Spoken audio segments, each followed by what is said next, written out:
Hello everyone, welcome to football দুনিয়া। আরও একটি নতুন ভিডিওতে আপনাদের সকলকে স্বাগত।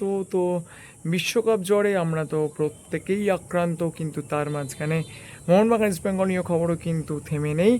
এই মুহূর্তে যেটা অন্যতম এক্সক্লুসিভ আপডেট, যেটা আপনাদেরকে অনেকদিন আগেই বলে দিয়েছিলাম যে অস্কার ব্রুজন তিনিই হয়তো ইস্ট বেঙ্গলে থাকছেন। তো এই মুহূর্তে সিনারিও গতি প্রকৃতি যেদিকে যাচ্ছে, অস্কার ব্রুজন তিনি কিন্তু আরও অন্তত 1 বছর ইস্ট বেঙ্গলে স্টে করতে চলেছেন এবং এটা কিন্তু আগামী কয়েকদিনের মধ্যেই ফাইনালাইজ হয়ে যাবে এবং আপনারা কিন্তু অফিসিয়াল কনফার্মেশনও এই বিষয়ে পেয়ে যাবেন।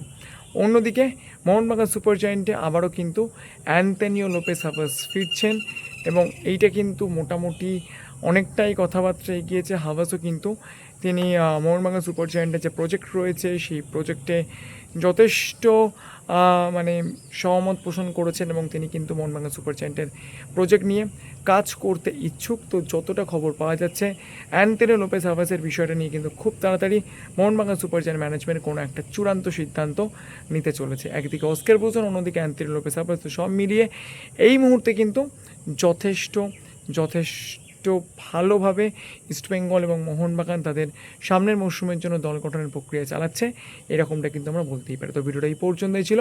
যদি ভিডিওটা ভালো লাগে অবশ্যই লাইক করবেন, শেয়ার করবেন, চ্যানেলকে সাবস্ক্রাইব করতে ভুলবেন না।